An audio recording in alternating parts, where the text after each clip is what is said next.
Bonjour Olivier Berruyer, Bonjour. bienvenue sur Fréquence Populaire. Alors c'est un honneur que de te recevoir ici, parce que Moi. si, je peux te le dire, tu as une communauté de gens qui te suivent, c'est normal.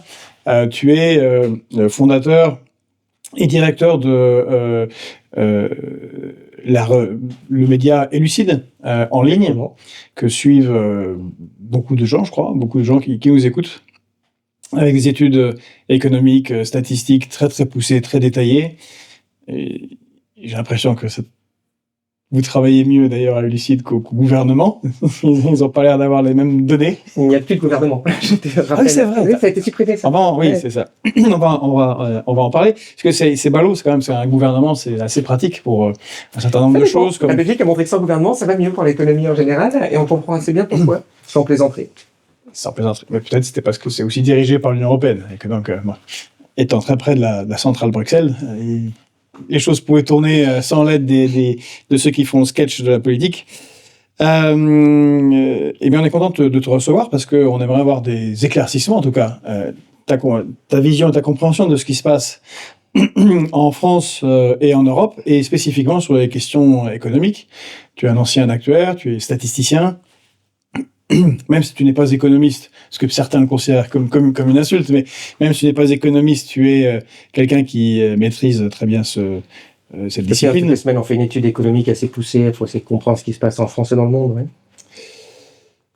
La situation en France est assez mauvaise, hein, d'une manière générale. Bon, ça, on peut le dire, en effet. Oui, bien sûr. Enfin, sur plein de sujets. Alors, si on parle de l'aspect économique, en effet, on a, comme d'ailleurs dans un certain nombre de pays européens, une économie qui est assez malmenée, qui tourne au ralenti, pour différentes raisons. Évidemment, la première, c'est tout ce qui est tissu industriel, les conséquences d'une énergie qui est beaucoup plus chère qu'auparavant.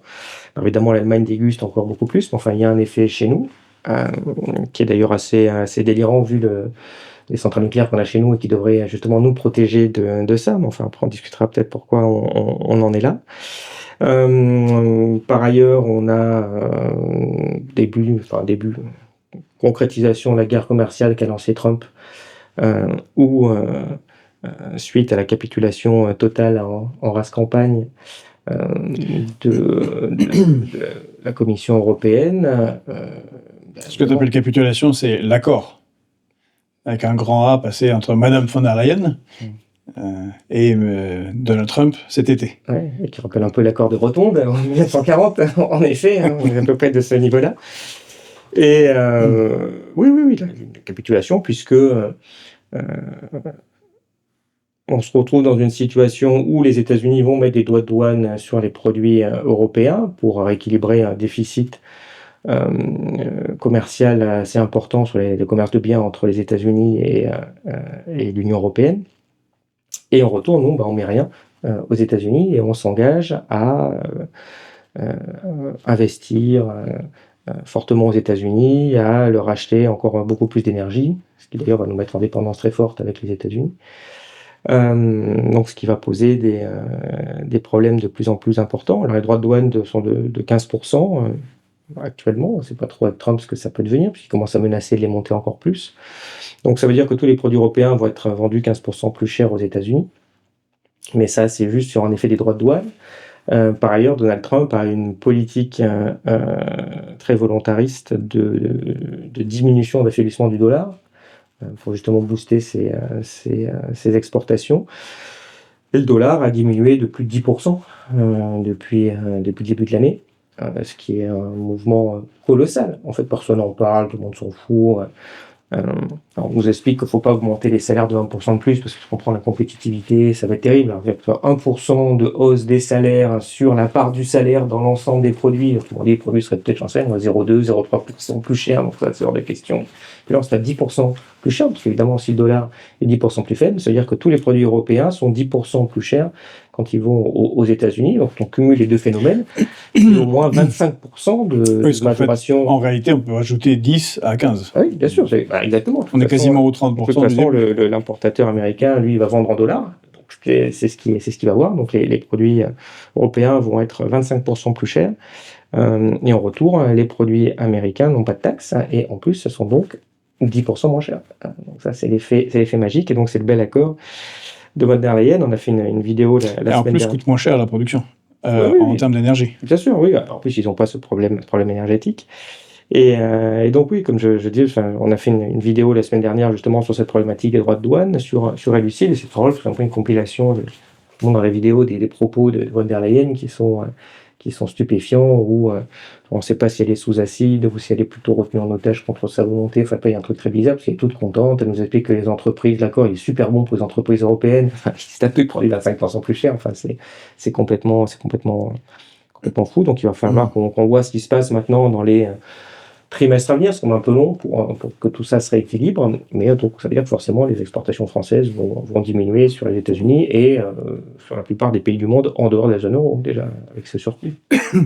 Est-ce que tu as noté justement un changement dans le rapport aux États-Unis et à Bruxelles de ceux qui ont vendu Bruxelles et les États-Unis comme étant la solution, je parle de la classe politique, qui a l'air de se rendre compte que cet accord est assez catastrophique. On lit quand même un certain nombre d'articles en ce moment de gens qu'on pourrait qualifier d'européistes convaincus, de dire que bon, là quand même ça passe pas très bien en fait. Convaincu, oui, tout à fait. C'est bien l'idée. Il y a eu quand même quelque chose d'assez fort en France. C'est vrai qu'on a vu. J'ai pas l'impression qu'il y a eu ça vraiment dans les autres pays. Enfin, en fait, les européistes étaient presque en train de pleurer de l'accord. C'est un très mauvais accord. Alors que c'est l'Union européenne qui l'a fait. Il faudrait savoir si leur truc. Je pensais à ce monsieur, tu vois. Moi, j'y pensais plus comme tout le monde. Mais c'est un économiste. Il est ministre de l'économie. Non, c'est un rédacteur de romans très intéressant pour public fait un peu plus discret quand même. Donc je lis, donc c'est monsieur Bruno Le Maire, ancien ministre de l'économie et des finances, pendant 7 ans et demi, je crois. Donc il nous dit 1000 milliards de dettes. Ça c'est record. 1000 milliards. Ah mais je pense que c'est un record mondial. Je pense qu'il y a un autre ministre qui sont restés assez longtemps pour avoir fait 1000 milliards de dettes sur la planète. Oui, tu as dû sûrement voir comme nous cette commission d'enquête parlementaire qui essaie de comprendre d'où viennent ces déficits, et il a dit qu'il n'est pas responsable. Bien sûr. 7 ans et demi ministre. En fait, je peux faire un spoil. C'est pour ça qu'on dépense beaucoup plus que ce qu'on a d'impôts. Voilà, merci. C'est offert.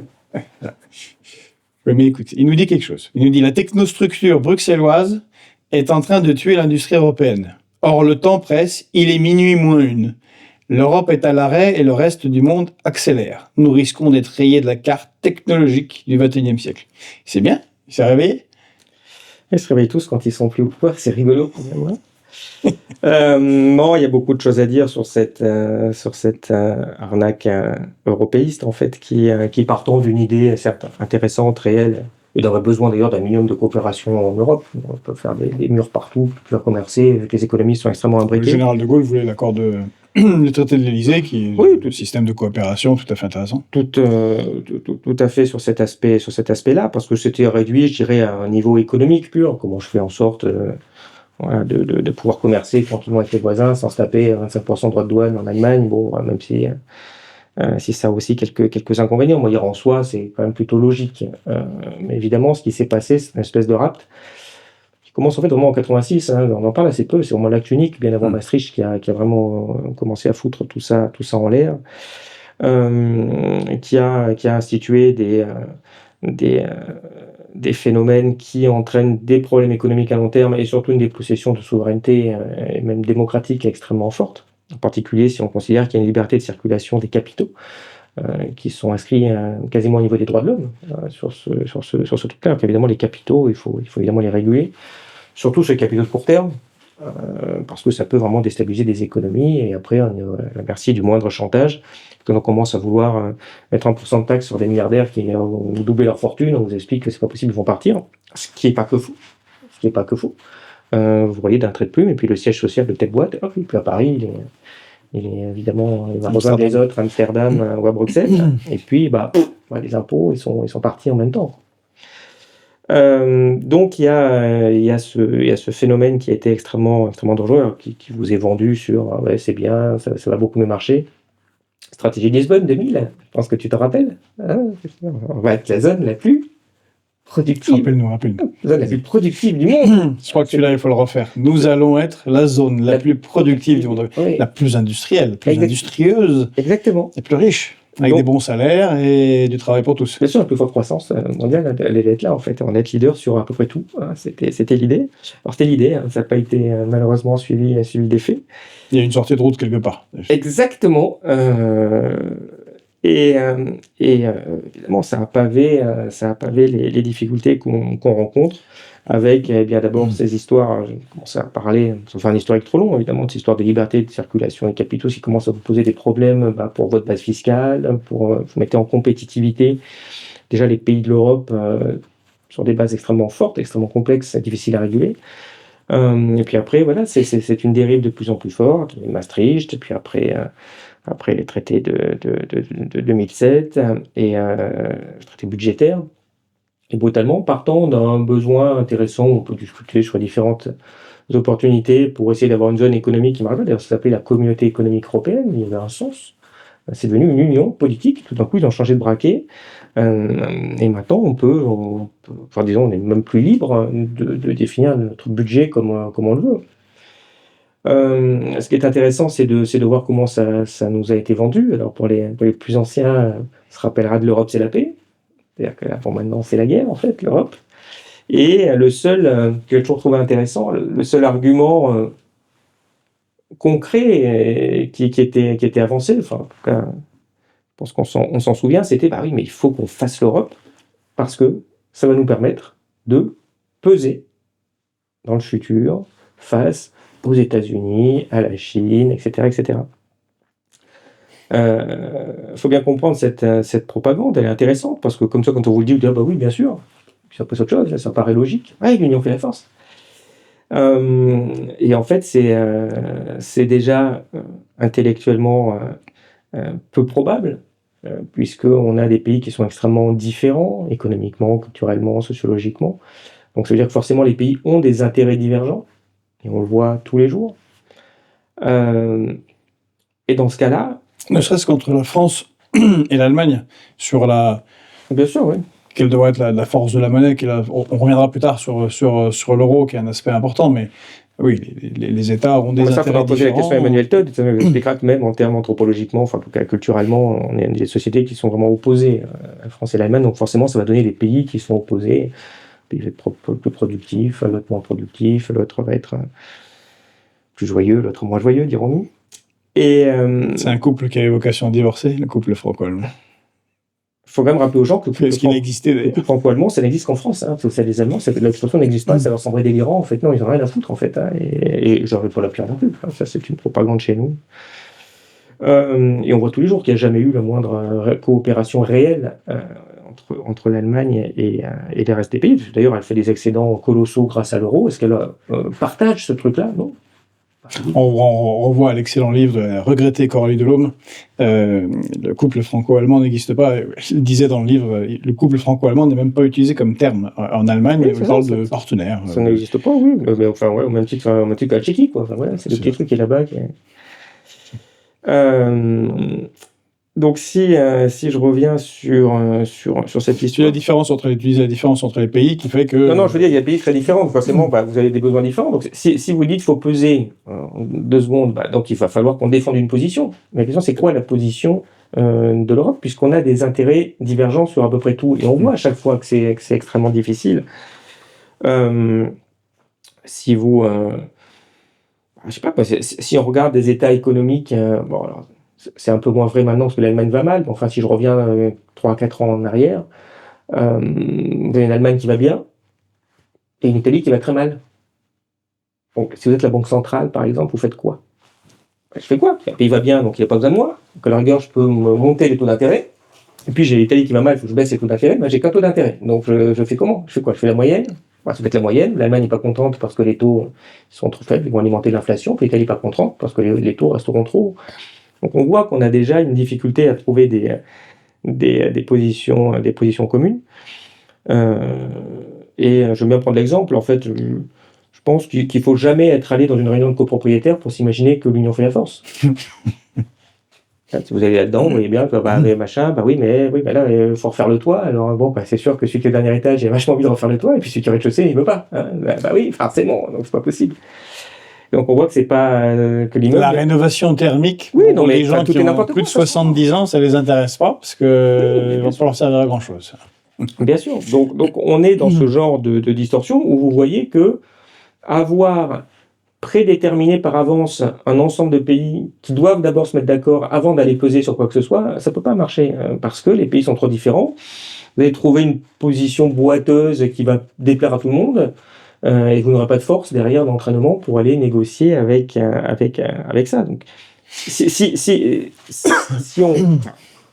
L'idée de l'union fait la force, oui, peut-être. Alors, c'est-à-dire qu'il faudrait avoir un problème qui arrive, à ce moment-là, voir qui est d'accord pour une certaine solution, trouver les pays avec lesquels on est d'accord, et puis dire, par exemple, face à Trump, il y a 7 pays qui veulent vraiment mettre les droits de douane.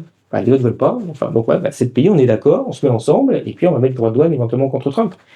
Et c'est 7 pays européens peut-être, mais peut-être que le Brésil, il veut pareil. Donc, on va prendre le Brésil, et puis peut-être qu'on pourra prendre aussi la Côte d'Ivoire, et puis les Philippines, et puis à ce moment-là, on pèse. Et ce qu'il faudrait, c'est d'abord, chaque pays détermine ce qu'il veut, et puis à ce moment-là, il cherche des pays pour soutenir, et éventuellement, on peut dire, je vais peser. Mais si on fait le contraire, qu'on a d'abord choisi les pays avant d'avoir discuté des problèmes, de savoir ce qu'on veut faire, effectivement, on n'y arrivera jamais. C'est exactement ce qui se passe. Donc ça, c'est une des raisons qui... Mais tu ne penses pas, ça veut dire qu'il faut être sérieux au gouvernement. Oui, ça, on est bien d'accord. Et donc, on a vécu quelque chose d'assez intéressant, comme je disais. C'est vrai que cet exemple est extrêmement important. C'est pour ça qu'on a souhaité le développer sur la Lucide. Non pas tant sur l'aspect économique, qui quand même, évidemment, va créer des problèmes, mais sur l'aspect vraiment politique et idéologique, puisque on vous dit depuis 70 ans qu'il faut se réunir pour peser face aux États-Unis et tout. Et le jour, il faut vraiment peser, parce qu'il y a quelqu'un aux États-Unis qui arrête de dire « J'aurais jamais été très gentil, mais celui-là, il n'est vraiment pas gentil du tout. » Il faudrait peser. On voit que c'est carpette jusqu'au dernier degré. Il y a d'ailleurs à peu près que la France qui a un peu protesté. Bon, je pense qu'elle a protesté parce qu'elle savait qu'elle était la seule que ça ne marcherait pas, donc politiquement, ça vaut le coup, elle peut faire comme Bruno Le Maire.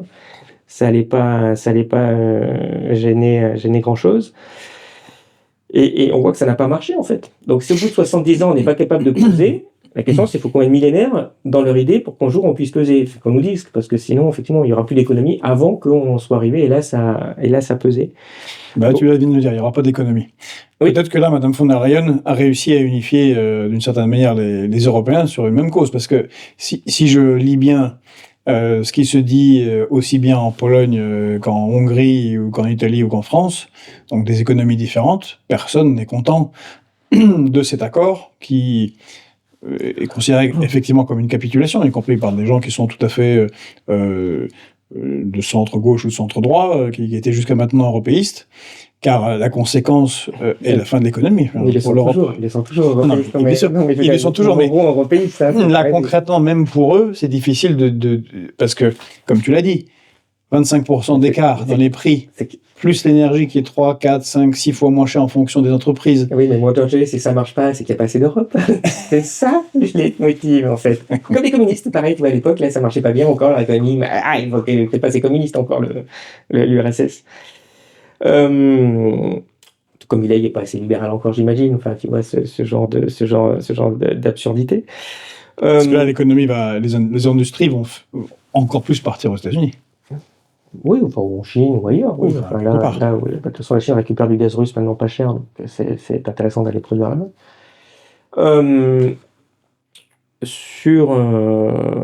Sur l'aspect purement européiste, oui, c'est intéressant, parce que comme tu disais, chez nous, ils disaient tous, d'ailleurs, c'était ça le discours, c'est terrible cet accord, presque ils allaient critiquer pour une fois la Commission européenne, ce qui est quand même un péché pour ces gens-là. Mais évidemment, le discours était comme quoi il faut une Europe fédérale, il faut aller encore plus loin. Alors on a sous les yeux que ça ne peut pas marcher, leur truc. Par ailleurs, tu disais, à mon avis, un peu rapidement que ils ont protesté. Non, très peu de pays ont protesté. En tout cas, l'Allemagne, l'accord lui va très bien, l'Italie aussi. Bruno Le Maire dit que ça va détruire l'Europe, que c'est une technocrate déconnectée. Oui, oui. Donc ça, c'est sans doute assez vrai. Mais en tout cas, au niveau des positions des gouvernements, c'est pas le cas. Hein. Enfin, en Europe, il y a eu très peu de protestations. Je rappelle, il fallait vraiment des vraies protestations. Ça a surtout été la France.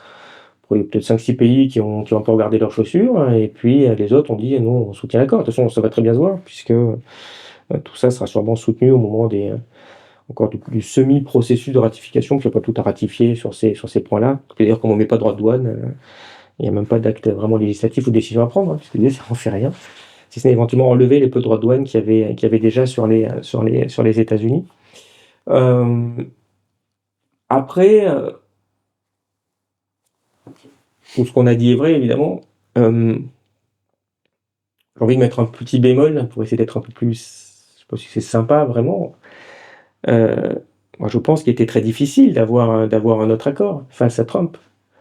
À partir du moment où vous avez abdiqué toute forme de souveraineté économique, où vous mettez tous les produits de vos entreprises sur des serveurs Amazon aux États-Unis, où vos ordinateurs ils tournent avec Microsoft, où 30% des gens vont avoir des Apple dans leur poche, etc., etc. Vous pouvez pas mener un rapport de force avec les États-Unis, puisque en face, vous avez...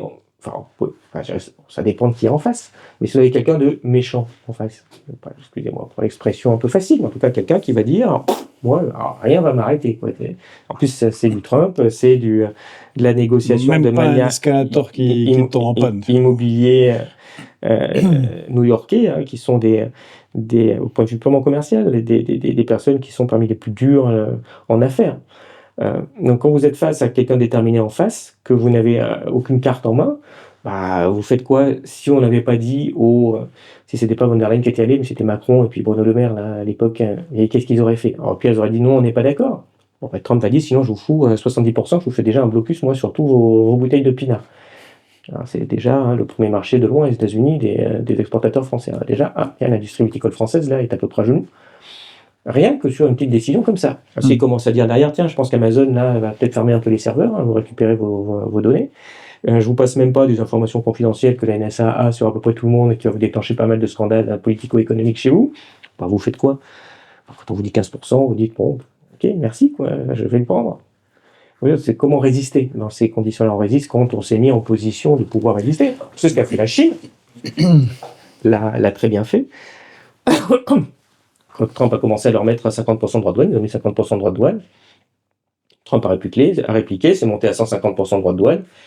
Puis après, ils sont allés faire un deal, et puis ils ont dit, bon, allez, on respecte 30, et puis voilà, puis la Chine, elle peut tout à fait vivre avec ça, vu l'écart de prix qu'il y a dans les produits.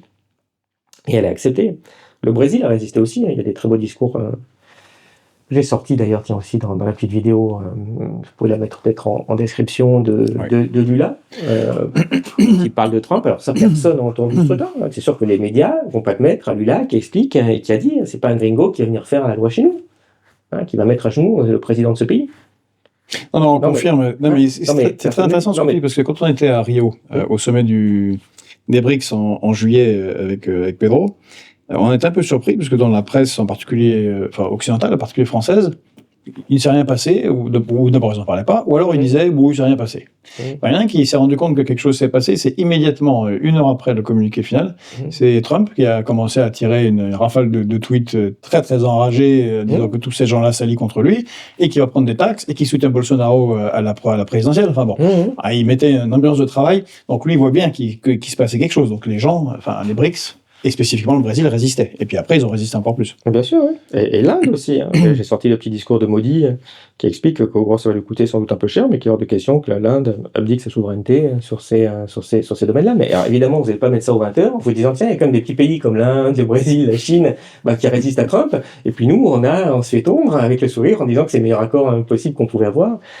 En tout cas, ça montre jusqu'où derrière ce qui n'est même plus de la propagande, mais c'est vraiment de la dissimulation de faits basiques. C'est même pas une sorte de discussion. C'est bon, il faut cacher ça aux gens, sinon ils vont comprendre qu'on est gouverné par des rigolos.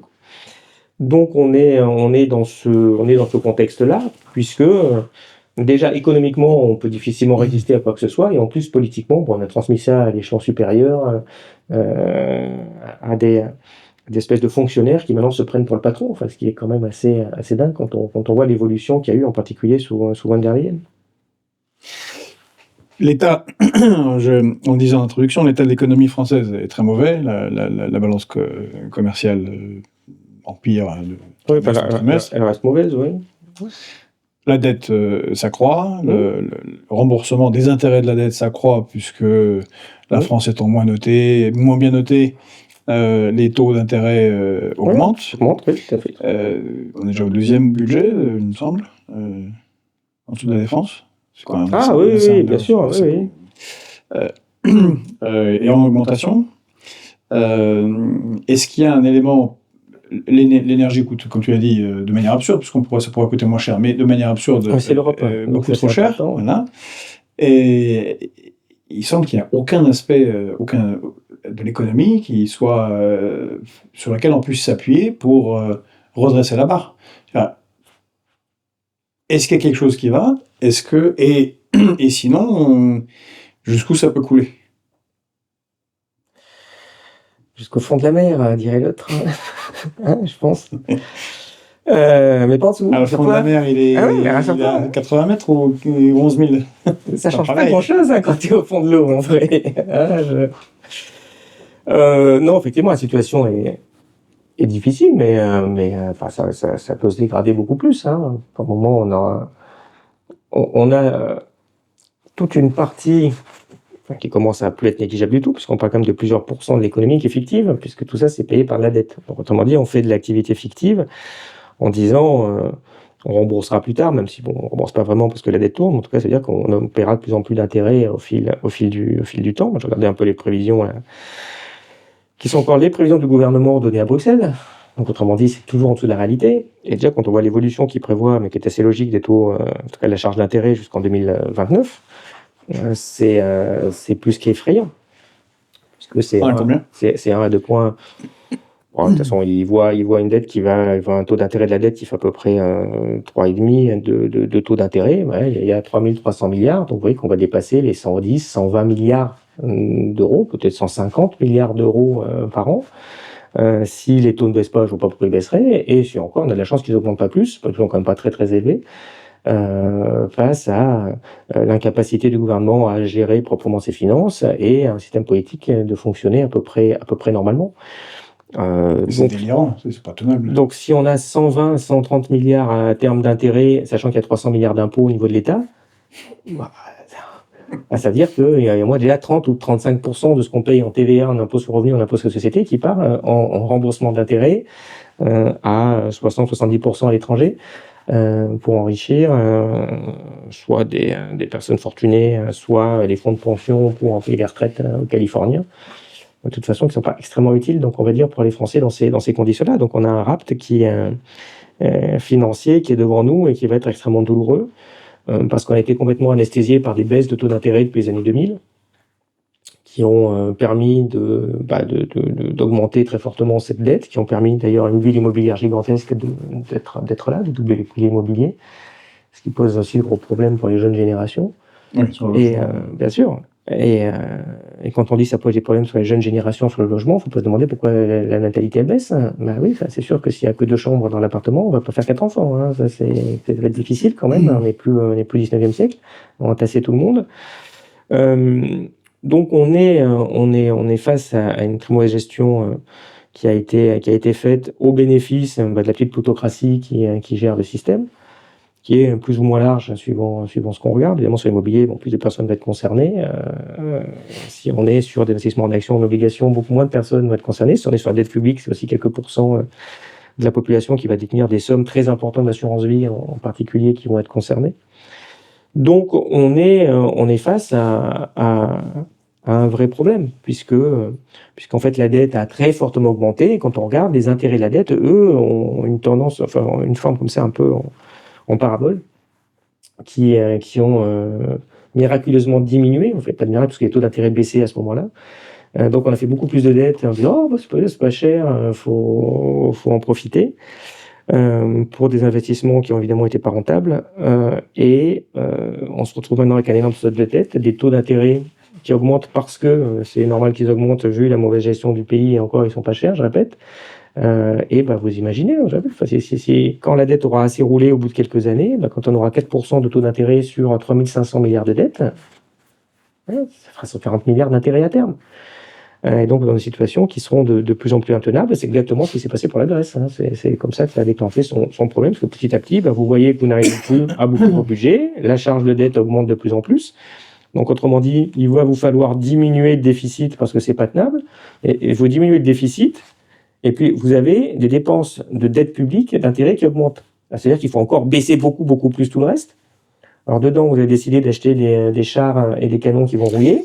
Donc il va falloir si en plus on ajoute à ça qu'on s'approche même un peu des exigences autres, parce qu'il y a eu 2 capitulations, et celle de von der Leyen, et puis tous les autres ont capitulé au sommet de l'OTAN, où ils ont signé 5% du PIB, donc si je calcule bien, on est à 65 milliards. C'est délirant, mais en tout cas, ne serait-ce qu'augmenter de 1 point, passer de 2 à 3, ça fera 1 point de plus de PIB. Il faut enlever 1 point de PIB. Il faut 1 point de PIB de plus pour la défense, si c'est pas 2, et on a signé plutôt pour 3. Enfin bon, les 3 sont tout à fait irréalistes. Enfin, 1 point de PIB là-dedans. Il faut diminuer le déficit de 3 points de PIB, ça fait 4 points de PIB, et vous avez le taux d'intérêt qui vont vous prendre 1 ou 2 points de PIB en plus. Il va falloir diminuer maintenant de 6% les dépenses qui sont ni militaires ni charges d'intérêt. Mais c'est colossal, c'est 6 points de PIB, c'est pas 6% des dépenses en moins. C'est 6% du PIB, mais les dépenses en question ne représentent qu'une petite partie du PIB. Donc, il faut diminuer de 20, 30, 40, 50% les budgets de l'éducation, de l'hôpital, des choses comme ça. C'est ça. Et c'est pour ça qu'on arrête, qu'il n'y a pas de gouvernement. Parce qu'en fait, comme ils restent dans le système, comme ils ne remettent rien en cause, ils savent très bien que pour complaire, suivre la pente qui est prise, il faut couper 50% dans la santé, dans l'éducation, dans la justice, dans la sécurité sociale. Oui, comme c'est pas possible de continuer, oui. Oui, mais il y a un moment où ça... c'est ce moment va être très intéressant. Le réel, mais dans un sens ou dans l'autre. Tout à fait. Soit quelqu'un dira, écoutez, monsieur les Américains, on vous dit merde, voilà, on prend notre pays... C'est peu probable, mais... Ou alors, quelqu'un dira, écoutez, on baisse le pantalon jusqu'au bout, et il n'y aura plus d'hôpitaux, on fera comme la Grèce. J'ai connu une époque en Grèce où il fallait venir avec ses cotons-tiges et ses seringues qu'il fallait trouver, ce qui n'était pas non plus évident. Bien sûr, mais c'est la problématique, et c'est d'ailleurs ce qui s'est passé en Grèce. C'est même pas forcément une solution. Tu pourrais dire à la rigueur, oui, on va couper plein de choses, je vais baisser les retraites, les programmes là, de l'extrême droite, LR et compagnie, de l'extrême centre actuelle. Mais à un moment donné, ça ne marche pas non plus, parce que quand vous essayez de couper autant les dépenses, comme de toute façon, vous n'avez pas à diminuer les impôts, finalement, c'est pas le but, puisque le but, c'est de rééquilibrer vos comptes. Vous vous retrouvez à détruire du PIB. Donc, quand on vous dit il faut baisser les dépenses publiques, ça veut dire je fais de la décroissance. Ils ne disent pas ça, parce que les gens s'imaginent qu'on va baisser les dépenses publiques, on va baisser les impôts, et puis l'argent des impôts que je donne plus, je vais le mettre dans l'économie. Non, mais ça, c'est quand vous baissez les deux, mais là, vous baissez pas les deux, vous êtes en déficit. Donc, les impôts vont plutôt augmenter que diminuer dans ce contexte-là. Donc, ce que vous faites, c'est que vous détruisez du PIB. Vous détruisez de l'activité, parce qu'elle est fictive. De toute façon, aujourd'hui, cette activité ne correspond pas à ce que l'économie est capable de produire. Et quand vous faites ça, vous créez des problèmes dans le pays de chômage, de baisse d'activité. C'est sûr que quand on baisse l'activité, l'activité elle baisse. Donc si l'activité elle baisse, ça veut dire qu'il y a moins d'impôts qui rentrent. Et donc ce qui se passe, c'est ce qui s'est passé cet été avec des records de fermeture de PME. Oui, tout à fait. Ça commence à se tendre très fortement sur ce point-là. Mais donc, ce qui se passe, c'est que quand vous avez vos impôts et vos dépenses et cet écart-là, quand vous dites je vais diminuer les dépenses pour essayer que ça aille mieux, mécaniquement, vous allez avoir une diminution des recettes parce que vous créez une récession économique en général. Et donc, en fait, votre écart, il peut tout à fait... quelqu'un ne va pas diminuer à la hauteur de vos espérances, et voir, ça peut dégrader la situation, mais ça se trouve, vous pouvez avoir un déficit qui est plus gros qu'avant votre opération qui était censée diminuer le déficit. Mais ça, c'est des problèmes classiques de surendettement pour les particuliers.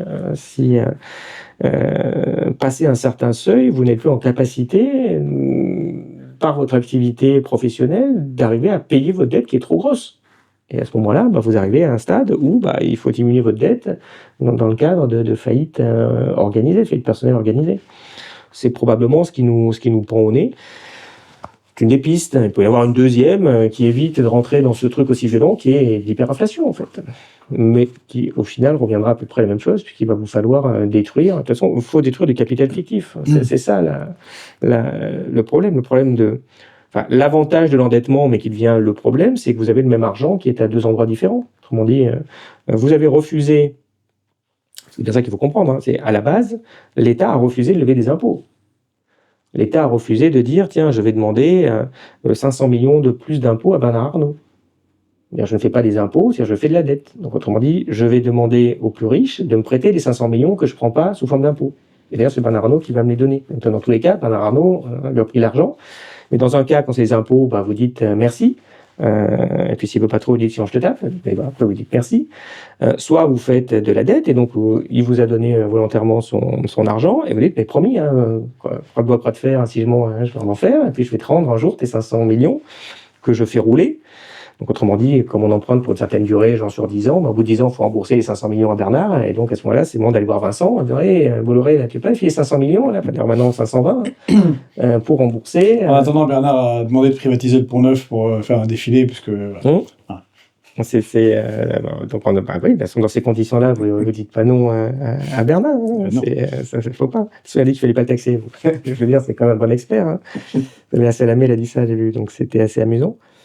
Le sujet, donc, vous voyez, on a refusé de prendre, de traiter correctement le problème comme il doit être. Vous avez décidé de faire certaines dépenses publiques. Alors après, il peut y avoir un débat entre gauche et à droite. Est-ce que cette dépense publique, elle est bien, elle n'est pas bien? C'est un débat politique, démocratique, tout à fait normal. Par contre, ce qui n'est pas normal, c'est que vous avez dit, je vais dépenser ça, vous n'avez pas pris les impôts qui correspondent à cette somme-là. Vous avez dit, pour une grosse partie, ça commence à être quand même très très important. Pour situer, j'ai dit tout à l'heure que l'État avait 300 millions d'impôts. Hein. On est donc à presque 500 millions de dépenses. Hein. C'est ça le niveau d'écart entre les dépenses et les recettes. Mais ça, c'est la présentation faciale. Oui, milliards, oui. C'est la différence entre les impôts et les recettes. Mais c'est pas la seule chose, parce qu'il y a aussi derrière un phénomène de trésorerie. C'est-à-dire que votre trou, il n'est pas de 200, il est de 200 qui est le déficit, qui était le déficit l'année dernière. Plus la dette que vous devez rembourser cette année-là. Hein, c'est pas une trésorerie puisqu'elle roule. Donc en fait, le besoin de financement d'État, il est plutôt de 450 à 500 milliards qui doit emprunter tous les ans sur les marchés, en plus des 300 d'impôts qu'il a. Hein, donc en vrai, c'est 300 face à 800 dont j'ai besoin pour faire tourner la machine. Donc si les marchés financiers ne vous suivent plus, vous voyez bien que le système... Est-ce qu'ils peuvent ne pas suivre? Parce que peut-être qu'on est dans une logique de too big to fail. Peut-être que ceux qui nous dirigent se disent, bon, on doit tellement d'argent à tellement de gens, et ces gens-là ont pour envie de tout perdre, et on peut toujours les menacer du défaut, que sais-je, et donc ils vont continuer à payer. Oui, mais c'est pas continuer à payer. Après, c'est des investisseurs internationaux qui sont tout à fait libres s'ils veulent plus investir là, puisqu'il y a une liberté de circulation des capitaux. Alors, tu peux aller plutôt investir dans d'autres pays. Si tu veux, c'est un argument qui est juste, hein, mais enfin, tu peux répondre en disant, s'il était vrai, c'est-à-dire que la dette va atteindre plus l'infini un jour, et généralement, ça n'arrive pas. Voilà, 3000 ans d'histoire montrent que ça n'arrive pas, il se passe quelque chose avant, qui est soit un défaut, soit l'hyperinflation, qui résout le problème facilement, mais qui est aussi une forme de défaut, puisque on t'a prêté de l'argent, l'équivalent d'une maison, et puis tu vas rendre cet argent-là, à ce moment-là, tu pourras juste acheter une voiture. Donc oui, c'est toujours la même somme, mais évidemment, si derrière tu as eu plusieurs fois 20-30% d'inflation, comme il y a eu dans les années 40-50 en France, c'est une forme de défaut où on ne rend pas la valeur. Et je répète, on ne peut pas le faire parce qu'aujourd'hui, on a ce phénomène où, comptablement, le même argent est dans les poches de deux personnes à la fois, puisque cet argent qui a été emprunté, il a été dépensé, donc il est dans les poches de là où il a été dépensé, donc de fonctionnaires, d'entreprises qui ont fourni des services à l'État, etc., etc. Donc l'argent a été dépensé là.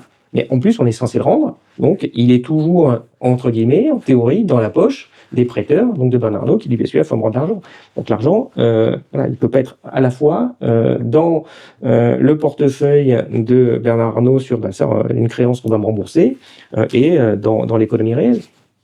Donc, soit vous arrivez à reprendre de l'argent à la population pour rembourser facilement la personne, c'est quand même très difficile, c'est jamais ce qui se passe parce que vous n'allez pas ruiner tout le pays pour rembourser 5% des plus riches, un régime plutocratique qui n'y arrive pas. soit vous avez de l'hyperinflation et puis vous Il y a un pays remboursez qui un avait peu. décidé de rembourser tout jusqu'au bout, ça s'appelait la Roumanie de Ceausescu. C'était assez catastrophique, à la fin des années 80. Oui, mais enfin, après, les défauts, ils sont pas rares, hein. Il y a eu ça en Russie en 97, il y a eu ça en Argentine en 2002, 2003. Enfin, il y a eu ça dans les pays africains, c'est l'histoire des années 80. Bah, voilà, enfin, on est les prochains pays africains. Donc, c'est ce qui se passe parce que les pays africains, à l'époque, ils faisaient des défauts sur des niveaux qui sont très inférieurs aux actuels. Il faut quand même préciser, pour un pays qui est comparable, je veux dire, en termes de civilisation, d'histoire et d'industrie, la Russie de 97-98, je connais assez bien le sujet, j'y étais. C'était quand même tellement violent que l'État a failli disparaître. C'était un niveau de... Et pour les citoyens russes, c'est un niveau de destruction de l'existant, de la vie au quotidien, qui n'est pas très supportable pour les Français. Enfin, Oui, c'est bah, très violent, en fait. après, moi, je regarde ça de moi, si tu veux. Non, mais c'est parce qu'il y en a qui parlent de défaut, tout va bien. Je pense à la Mais France non, mais- Insoumise qui décrit ça comme si c'était une opération de... Ah oui, mais non, mais ça va être un événement. Très simple, c'est ça assez va être, violent. ça va être un événement qui va être d'une violence centenale, hein, je dirais. C'est évidemment extrêmement violent. C'est pas nouveau, hein, ce genre de défaut, ça arrive, ce genre de défaut, alors je répète, hein, réel ou par hyperinflation, ça arrive tous les 50, 80 ans. Hein. C'est arrivé la dernière fois au moment de la Deuxième Guerre mondiale, c'est arrivé au moment de la Première Guerre mondiale. Donc 2 fois au XXe siècle. Si vous remontez derrière, c'est arrivé partiellement en 1870, au moment de la guerre. C'est arrivé sous Napoléon en 1815. C'est arrivé en 1797. Donc oui, c'est ça, 1 à 2 fois, enfin 2 fois par siècle. C'est à peu près le niveau où il faut remettre les compteurs de dette à zéro. Donc nous, on est en train maintenant de battre en record de durée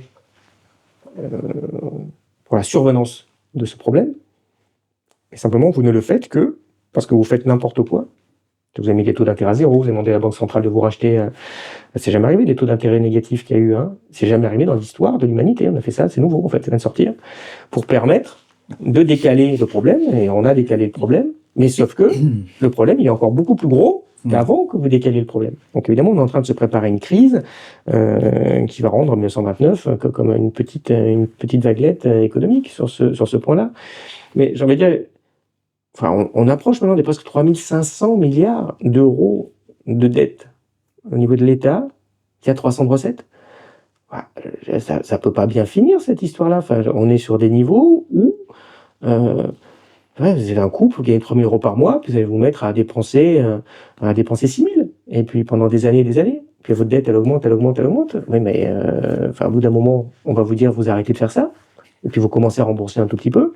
Et puis, quand il va falloir passer le niveau de vie auquel vous étiez habitué depuis belle lurette de 6 000 euros par mois à 3 000, ça va vous faire un drôle d'effet. Puis ce ne sera pas 3 000, parce qu'il faut rembourser. 1 000 parce qu'il faut rembourser. Donc ce sera 2 000. On voit que le truc n'est pas tenable.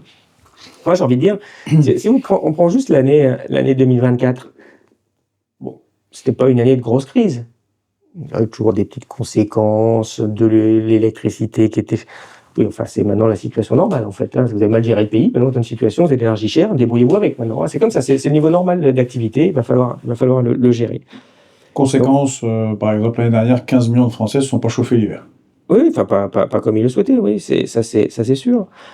Et c'est toujours le cas aujourd'hui, de toute façon, quand on voit les prix, vous faites très attention. Hein. Moi, j'angoisse un peu de regarder, de démarrer mon chauffage électrique chez moi. Réellement, c'est sûr. Enfin, ça coûte. Je suis déjà à 250 euros d'électricité par mois en moyenne sur l'année. Enfin, c'est quand je chauffe, ça monte à 500, 600 euros par mois. Les mois de chauffe, et j'ai pas 800 mètres carrés. Hein. 2024, la prévision de déficit était de 150 milliards. Au niveau de l'État, au total, la dette a augmenté de 200 milliards. 200 milliards. Donc, il y a un trou en 2024 de 200 milliards. Alors, 200 milliards, c'est quoi? C'est un trou, c'est gigantesque. Bon. L'ISF dont on parle, de Macron, c'est 3 milliards. On voit qu'il y a un combat politique, a priori dantesque, dans l'extrême centre, pour dire qu'il faut surtout pas mettre 3 milliards en plus sur les plus riches. On voit les débats sur la taxe Zucman, qui a sans doute ses difficultés, mais enfin, on voit que c'est un truc où ça a l'air d'être, même si c'est peut-être pas ce qu'il faut faire, hein, je dirais, mais il faudrait taxer un peu les plus riches. Les plus riches dans le patrimoine a été multiplié par 5 ou 10 depuis l'an 2000. Hein. Vous dites, mais je peux pas récupérer 3 milliards donc, sur les plus riches. Il manquait 200. Il manquait 200. C'est 35 ISF qui a manqué l'année dernière. Et si les plus riches, ils ne vont pas payer. Et si on n'arrive pas, on va les prendre où? C'est pas les pauvres qui vont payer 200 milliards, ils n'ont pas. Hein, ça, c'est même tout prendre, ça marchera pas, ça rentrera pas. Donc vous voyez que vous êtes dans un système qui est à l'agonie financière sur ce point-là. On a eu une petite dégradation, si j'ai fait un papier de Fitch qui dit un peu baisser la note, enfin la note, on devrait être noté dans les pays poubelles. Vu comment c'est géré, il n'y a que nous qui avons des déficits de cet ordre-là. Et politiquement, c'est ça. Vous gérez mal économiquement, vous voyez quand même que politiquement, vous n'y arrivez pas quand ils essayent, vu le système politique. Alors qu'il y a des prélèvements colossaux, ce qui fait qu'il y a une incompréhension des Français et peut-être petit à petit Oui, mais ça, c'est quelque chose. Un refus de payer la dette, l'impôt, puisque les gens se disent mais pourquoi l'hôpital s'effondre, l'école s'effondre, et en plus on a un déficit de 200 par an. Bien sûr. Alors après, c'est quelque chose que c'est vraiment d'expliquer, parce que les gens ne le voient pas. Oui, alors évidemment, on est le pays qui paye le plus d'impôts parmi les proches. Le taux d'imposition. Mais il n'y a pas de miracle. Déjà, primo, l'argent, il ne s'évapore pas. Hein, il n'est pas parti un petit peu sur la dette. D'accord, il est parti loin. Enfin, le reste, quand même, il est resté en France, il a tourné. Donc, si on paye beaucoup de prélèvements, c'est déjà essentiellement à cause c'est majoritairement pour des transferts financiers. Donc, comment dire, vous avez donné de l'argent à l'État, il a immédiatement redonné de l'argent à quelqu'un. C'est pas une dépense du genre je fais des fonctionnaires ou je fais des trucs. C'est déjà un simple mercato comme ça d'argent et qui sert en partie à payer des retraites, à payer du chômage, à payer des subventions aux entreprises, à payer, maintenant c'est nouveau, ça vient de sortir, le gaz aux Français, ce qui d'un côté devait être fait parce que sinon vous auriez vraiment mis le pays dans des situations dramatiques, puisque ça veut dire que les gens n'auraient été vous alliez mettre des millions de personnes sans doute en situation de faillite personnelle, ils n'auraient pas pu payer, il y allait avoir des charges supérieures au loyer, quoi.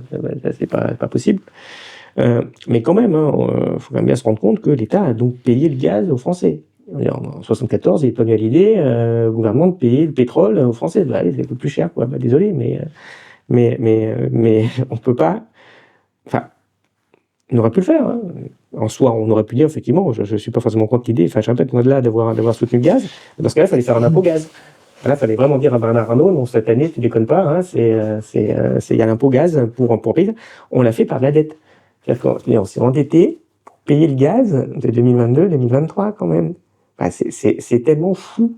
Hein, imaginez aussi, vous allez payer pour faire vos courses à Carrefour. Enfin, c'est comment vous voulez rembourser ce truc-là, puisque c'est votre quotidien, c'est votre consommation quotidienne. Vous ne pouvez pas faire une dette pour de la consommation. Ça peut pas durer. Donc, on est sur des phénomènes comme ça de mauvaise gestion catastrophique, d'investissement et de trous colossaux, et les gens se disent mais pourquoi je paye de cette façon-là. Donc vous payez beaucoup d'impôts parce qu'une grosse partie est recyclée, et quand vous serez à la retraite, tous ceux qui allument la télé, il y aura toujours l'IFRAP qui va venir te dire avec le petit commerçant, mais je paye beaucoup d'impôts, des comptes, c'est terrible, machin. Moi, j'arrive pas jusqu'à 50 ans. Pas une fois, j'ai entendu à la télé un retraité dire moi, je touche trop de retraite. En fait, ça va pas. Ou un chômeur dit mes allocations sont beaucoup trop importantes, trop longues, c'est pas bien. Donc, ça marche des deux côtés, en fait. Donc, on a un système qui est beaucoup plus socialisé au-delà de ces transferts et qui compense ce qui, dans d'autres pays, est payé auprès d'assureurs privés. Donc oui, vous payez 1000 euros d'impôts, dans le trimestre en France, et puis ce sera 800 en Allemagne. Oui, mais l'Allemand, il va filer 300 euros à Allianz pour sa santé. Vous payez pas cette partie-là parce qu'elle est déjà précomptée. Donc le problème n'est pas au niveau des dépenses. Si vous regardez combien coûte la santé, vous regardez la dépense de santé, légèrement plus importante en France, mais pas colossalement beaucoup plus élevée que l'Allemagne, l'Italie, machin. La dépense, elle est là. Donc, soit vous la payez par impôt, cette dépense, soit vous la payez via des assureurs privés, soit vous la payez vous-même quand ça vous tombe dessus, puis le cancer, ce sera 200 000 balles parce qu'il n'y aura même pas d'assureur pour le faire. C'est un choix, mais c'est un choix de deuxième niveau. Le choix de premier niveau, c'est la dépense, elle est là dans tous les cas. Donc, en fait, si les gens ont l'impression, c'est pas l'impression, c'est réel que les services publics se dégradent, c'est parce que quand on regarde les dépenses vraiment purement de de fonctionnement réel de l'État n'ont pas cessé de diminuer depuis 1980. Elles baissent, ces dépenses-là. Ce qui augmente, c'est les dépenses de transfert, et en particulier les dépenses de transfert soit vers les plus aisés, parce que d'une façon, vous diminuez, enfin, vous les subventionnez ou vous diminuez leurs impôts, et d'autre part, vous avez un mécanisme qui est extrêmement pervers, qui est ce mécanisme de soutien aux entreprises, qui coûte de plus en plus cher, et qui, hélas, est en partie seulement nécessaire. Une partie ne l'est pas, parce que soit ça a servi à augmenter les marges et puis à faire du profit pour les actionnaires, soit, là c'est plus discutable, ça a servi par exemple à payer des apprentis aux entreprises. Vous direz, oui, mais c'est bien de former des apprentis. Oui, dans ce cas-là, lève des impôts pour payer les apprentis, parce que si tu fais de la dette pour payer maintenant des salaires, c'est presque aussi intelligent que de faire de la dette pour payer le gaz, quoi. Enfin, c'est pas possible. Donc vous avez fictivement créé de l'emploi sur fonds publics. Personne n'en parle. Enfin, si vous regardez, c'est des parties très importantes de la baisse du chômage qu'on a vu sous Macron. C'est que le gars, il a juste fait de la dette pour payer de l'emploi fictif, qui ne devrait pas exister normalement, parce qu'il n'y a pas les moyens de faire ça. Donc oui, ça baisse au chômage, mais c'est augmenter la dette. On va bientôt arrêter d'augmenter la dette à ce niveau-là, donc on va arrêter de subventionner ces emplois. Mais d'ailleurs, c'est ce qui se passe. Oui, et donc on arrête, et puis donc le chômage va remonter. Remonte. Donc c'est cette partie-là, mais par contre, il y a aussi une partie dont on parle assez peu, et j'essaie quand même d'insister là-dedans, il y a une partie qui est rendue nécessaire aussi. D'ailleurs, Jacques Sapir l'a rappelé. J'allais y venir. Il a bien rappelé il y a quelques jours. J'allais y venir parce que si le problème n'est pas là où on a discuté, le problème est peut-être dans l'euro. Oui, c'est ça. Et toi, tu en as beaucoup parlé. Bien sûr. Mais Sapir a rappelé, c'est intéressant parce qu'il a rencontré Macron sous François Hollande. Il était reçu à l'Élysée pour expliquer un peu tout ça. Il a fait un thread sur X où il raconte la rencontre entre François Hollande et Emmanuel Macron et le choix cornélien qui était le leur et qui était donc de choisir, c'est pareil, quoi. S'il faut rester dans l'euro, il va falloir subventionner les entreprises parce que ça leur fait un problème de compétitivité important, et donc pour qu'elles tiennent, il faut les aider un peu plus. Et c'est vrai. Là, je vais citer un gars que j'aime bien, il s'appelle Olivier Berruyer. Il est bien. Oui, il est bien, il est sympa. Puis il a des métaphores intéressantes. Une fois, il avait fait une métaphore sur l'euro quand il a été construit, en rappelant d'ailleurs que la plupart des économistes sérieux, Stiglitz, par exemple, disait mais qu'est-ce que c'est que cette aberration Mais il dit toujours, hein. Ils disent non, mais au moins il le disait avant. C'est ce que maintenant qu'on constate que c'est une aberration. Et bon, ils n'étaient pas tous complètement idiots. Mais tu avais donc c'est Olivier Berruyer qui est à côté de moi. Tu avais dit c'est comme si on faisait un magasin, si on prenait des chaussures et puis on disait que on va donner les mêmes chaussures à tout le monde, c'est un peu soviétique, hein, et on va choisir une taille moyenne, ça va être 42. Et puis ceux qui vont être confortables, les Allemands, ils ont du 41, donc bon, vous allez être bien. Oui, et puis le grec fait du 46, donc ouais, dans le 41, il n'est pas bien du tout. Il est un peu mal. Mais il est très mal parce qu'en plus, le pauvre, il est en train de se rouler par terre avec les chaussures qui lui font mal, et puis tu vas lui dire, mais gros, enlève tes chaussures, ça va aller mieux, et puis il veut pas. Non, regardez mes chaussures euros, c'est trop bien, parce que c'est la solidarité européenne. Ouais. Donc le problème, c'est juste à rajouter, c'est que ce qu'avaient fait les travaux de Jacques Sapir, c'est de dire la conséquence, c'est 150 milliards par an. Alors si on prend fois 20 ans, si je me souviens encore un peu de mes tables de multiplication, 150 fois 20, on arrive à 3000, on est quasiment dans la dette cumulée. Est-ce que le gros de cette dette qui nous met dans une situation catastrophique est pas dû à ça? Et est-ce qu'un retour en T, c'est revenir au franc, avec une dette qui sera libellée donc en francs et plus en euros, et tant pis pour ceux qui ils savent le risque, ceux qui ont investi, ça permettrait de faire une réduction considérable de facto de cette dette. Est-ce qu'il y a une solution là? Non. De toute façon, ça passe. Si tu fais ça, tu fais un défaut en même temps. Un jour où ça arrivera, tu vas pas reprendre le truc. Si tu arrivais à cette extrémité-là, c'est parce que tu avais un problème, de toute façon.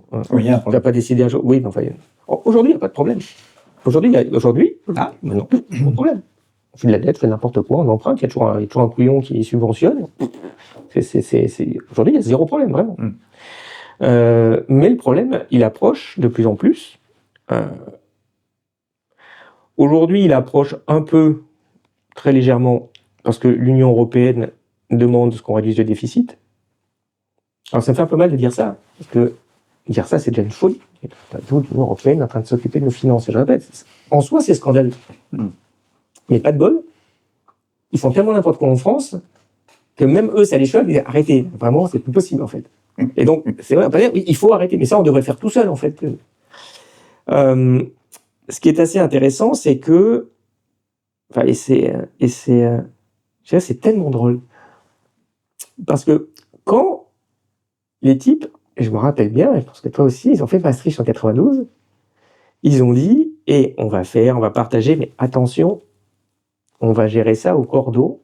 Et la logique, c'était de dire en particulier, on va faire l'euro, parce que ça va mettre une pression sur les États pour les empêcher de faire n'importe quoi et de bien gérer. Et en plus, pour le coup, ils ont fait un truc qui était très bien, qui s'appelait les critères de Maastricht, et qui disait, faut pas faire plus de 3% de déficit, et il faut pas que la dette dépasse 60% du PIB. Et en effet, pour faire ça, c'est un niveau qui est tenable. On est à 111% du PIB, je sens qu'on a un petit peu dépassé les critères de Maastricht, alors et on est presque à 6% de déficit. Bon, la Grèce, après le traitement européen, 142, je crois. Oui, mais après, le PIB, comme vous détruisez une partie du PIB, c'est sûr que ce ratio ne veut plus dire grand-chose après à ce niveau-là. Il faut mieux regarder en fonction des recettes, quand même, du coup. Et ce qui est drôle, alors je répète, d'un côté, c'était un truc qui était vachement antidémocratique. On peut dire, les gouvernements vont pouvoir faire ce qu'ils veulent à cause des marchés. Mais, quelque part, l'idée était de dire, ça évitera d'avoir des problèmes plus tard aussi. Parfois, tu vois, on voit une forme pas d'ambiguïté. Le truc est d'un côté scandaleux, d'un autre côté, oui, mais bon, finalement, c'est peut-être pas si mal non plus. Tu oscilles entre un principe démocratique et un principe de réalité économique. Oui, si on avait fait ça. Alors, si on avait respecté Maastricht, il n'y aurait pas de problème aujourd'hui. Hein. Mais, on aurait vachement moins bien vécu les années passées, puisqu'on se fait de l'activité fictive, donc du PIB fictif, donc des revenus fictifs. Donc, on est étendu sur ce truc-là, et au lieu d'avoir agi, et c'est vrai que si on avait respecté ça, on aurait vraiment coincé les gouvernements. Parce que le critère de 3% de Maastricht, pour que ça tienne un peu, ça veut dire que normalement, il ne faut jamais dépasser 3%, ou en tout cas au moins dans votre moyenne, vous ne dépassiez pas 3% de déficit pour que ça tienne. Mais simplement, eux, les types, on leur dit, vous ne dépassez pas 3%, ce qui donc, ils ont fait 3% tous les ans. Quand ça allait bien. Puis comme des fois, c'est pas allé bien, genre un petit Covid, genre un petit 2008, c'est pareil. D'un coup, ils se mettent à faire -5, -6, -7 de déficit. Et quand vous faites -3 quand ça va bien, et -7 quand ça va pas bien, je suis formel, la moyenne, ça fait jamais -3. C'est le petit moment mathématique. Donc, en fait, du coup, ça a dérivé, et comme à chaque fois que vous dérivez sur ce petit critère annuel de 1, 2, 3 points, vous augmentez à votre dette, qui était 60, 1, 2, 3 points, 60, 62, 65, 70, 80, 90, 100, donc 114 en 2025, tout va bien. Et donc, alors que ce système avait été fait en mettant des règles pour que les gouvernants gèrent bien le pays, je répète, dans un contexte démocratique inacceptable, mais dans un contexte économique pas du tout acceptable, qu'ils auraient bien géré. Les gouvernements n'ont pas du tout respecté les règles de Maastricht. Ils se sont mis à très mal gérer, mais comme il y avait l'euro, et que tous les gouvernements n'ont pas fait ça, on parle surtout du français, il n'y a pas eu de sanction des marchés. C'est-à-dire que l'euro a agi comme un anesthésiant à la dette, parce que s'il n'y avait pas l'euro et qu'on faisait ce qu'on fait, l'euro il serait pas de 4, il serait de 5, 6, 7, et les marchés diraient non mais arrête de gérer votre truc, là c'est n'importe quoi votre pays, si vous continuez comme ça on vous prête plus notre argent. Ce qu'ils sont tout à fait évidemment capables de faire, ce qu'ils font tous les jours, c'est des arbitrages assez évidents. Donc l'euro a permis à nos mauvais gouvernants de faire tout ce qu'ils ont fait, parce qu'il y a, et c'est une vraie caractéristique, il n'y a jamais de sanction, du coup, aux mauvaises politiques.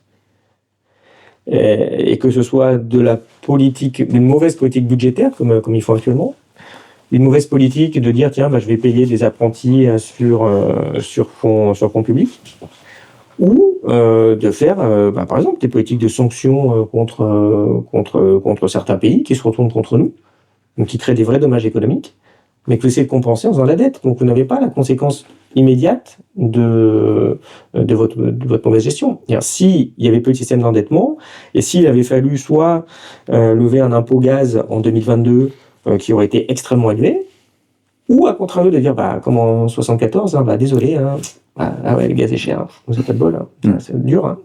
Et que des gens avaient vu leur charge locative passer de 200 € par mois à 1000 € par mois, il se serait passé des choses vraiment dans le pays, en fait. Et les gens auraient dit, vous dégagez, vous faites plus des sanctions comme ça, etc., etc., etc. Donc, comme il n'y a jamais de sanctions aux mauvaises politiques, les mauvaises politiques se poursuivent, et donc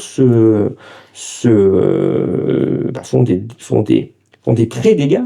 Voilà, vous êtes en train de limer la coque du bateau, en fait, petit à petit. Puis, là, ils ont rajouté une nouvelle... Et juste pour finir sur ce point, donc l'euro, ça agit comme anesthésiant pour faire leur connerie, leur mauvaise gestion. Mais mauvaise gestion, ça veut dire aussi, je répète, des revenus, de l'activité fictive, dont on bénéficie aussi, dont on a bénéficié tous. Et pour que ça tienne, comme tu l'as dit, comme l'a rappelé Jacques, il y a quand même une condition, c'est faut que l'euro ne s'explose pas, parce que c'est devenu notre petite protection à nos âneries sans fin, à notre populisme, à notre poujadisme économique que fait Macron, très clairement. Et pour ça, il a fallu subventionner en partie les entreprises et qui ont continué à augmenter cette dette-là aussi. On avait un vrai phénomène comme ça de boule de neige extrêmement perverse, un cercle vicieux qui s'auto-alimente en fait.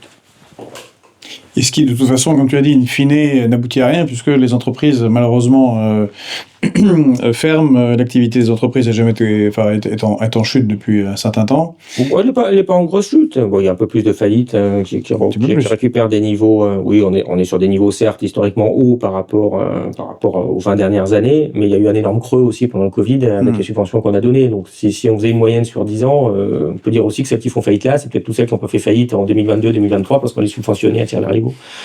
On n'a pas doublé non plus. On n'est pas sur des. Oui, c'est un niveau haut. C'est pas un niveau catastrophique. Le niveau catastrophique, il va venir quand on va arrêter ces conneries, en fait. C'est là qu'il va se passer, en fait. C'est là où on va voir ce que c'est qu'une vraie activité économique qui s'arrête brutalement.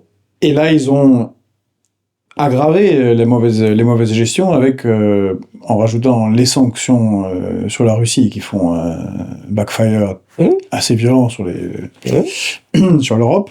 Là, maintenant, l'annonce de l'arrêt, je ne sais pas comment ils vont faire, mais l'arrêt de tout achat d'hydrocarbures, donc j'imagine l'uranium, mais de terres rares à la Russie qui en fournit un tiers à l'Europe. Bon, c'est pareil, je ne sais pas très bien comment ça va se faire, mais c'est ce qui est annoncé, et peut-être pire, je parlais pour l'euro qui risquerait d'éclater, c'est des choses comme la prise des avoirs russes, le gel des avoirs russes, la menace d'utiliser les avoirs russes, les bombardements de Doha, et peut-être... Ça s'appelle voler l'argent étranger. Bombarder Doha, qui est plus que béni oui avec les États-Unis et les Occidentaux depuis un bout de temps. Ils achètent les Rafales quand il faut acheter des Rafales, des F-35, et ils offrent des avions, enfin bref, ils font tout comme il faut.